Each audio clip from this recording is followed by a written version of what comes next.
Doctor Babasaheb आंबेडकरांचं आरक्षण कुणाचं आहे? कुणी दिले आपल्याला? आपल्या बापाने दिलं ना, बाबासाहेब आंबेडकरांनी. मग आपल्याच हक्काचं मागतोय ना आपण, बरोबर आहे की नाही? त्याच्यामुळे ही घोषणा द्यायची नाही, आरक्षण आपल्या हक्काचं नाही, कुणाच्या बापाचं नाही, आमच्याच बापाचं आहे. ते म्हणायला लागलेत आमच्या बाबासाहेब, आमचे बाबासाहेब आम्हाला द्या. ते काही म्हणते, बाबासाहेबाला सोडायचं. मला तर म्हणले निळा गामजा घालायचं सोडून द्या म्हणले. आता राजा भाऊला म्हणले निळा गामजा तुम्ही घालायचा नाही, आमच्या जीवावर मोठे झाले, काय काय काय काय काय काय आरोप करताय. हा राजा भाऊ तर गाडीच घेऊन दिली म्हणले त्यांनी. हा मला मी दिले का?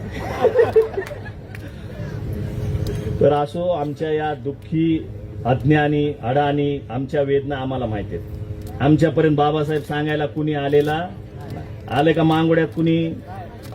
बाबासाहेबांच्या नंतर कोणताच जागीरदार आमच्या मांगोड्यामध्ये आलेला नाही बाबासाहेब सांगायला. कोणताच नेता आलेला नाही. बाबासाहेब आम्ही आमच्या स्वतः शिकलेलो आहे. बाबासाहेब आम्ही आमच्या स्वतः शिकलेलो. ज्या पद्धतीनं एकलव्यानं द्रोणाचार्याचा पुतळा बनून स्वतः धनुर्धर झाला, त्या पद्धतीनं बाबासाहेब आम्ही आमच्या डोळ्यासमोर ठेवून आमचा समाज आम्ही उभा करत आहोत. हे आमचं उद्दिष्ट आहे, हे आमचं ध्येय आहे. म्हणून ते काही म्हणतील बाबासाहेब बाजूला काढा, बाबासाहेबाला सोबत घेऊ नका, निळा गमजा बाजूला ठेवा. कुणाची जागीर नाही ती आणि कुणाची मालकी नाही, रजिस्ट्री करून घेतलेली नाही बाबासाहेब आंबेडकर.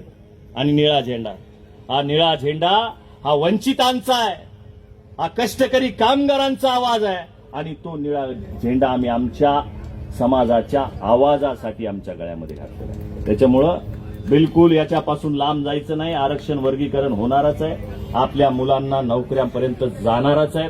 त्याच्यामुळं या लढ्यामध्ये याही पेक्षा जर दुसरा प्लॅन करायचा टाइम आला, आता मोर्चा झाला म्हणजे भेटलंय असं नाही. आता समजा वर्गीकरणाला टाइमच लागायला लागला, वेळच घालवायला लागले, आपसात आपला वादच वाढायला लागला भावाभावाचा, तर आपल्याला पुन्हा एकदा मोठ्या प्रमाणामध्ये रस्त्यावर यावं लागेल. आता आमच्याकडे तुम्हाला गाड्याला याला त्याला खर्च करण्यासाठी पैसा नसतो.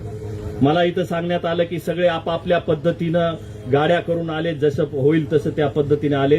अंबाजोगाईकरांचे मी हात जोडून ऋण व्यक्त करेल की आपण सर्व याच ऊर्जेने याही पेक्षा मोठ्या मोर्चामध्ये आपल्या सर्वांना सामील व्हायचंय. आपण कलेक्टर साहेबाला निवेदन देऊन हा मोर्चा संपणार आहे. कुणीही जाग्यावरून उठायचं नाही. कुणाला अण्णा भाऊचं बाबासाहेबाचं गाणं येते का?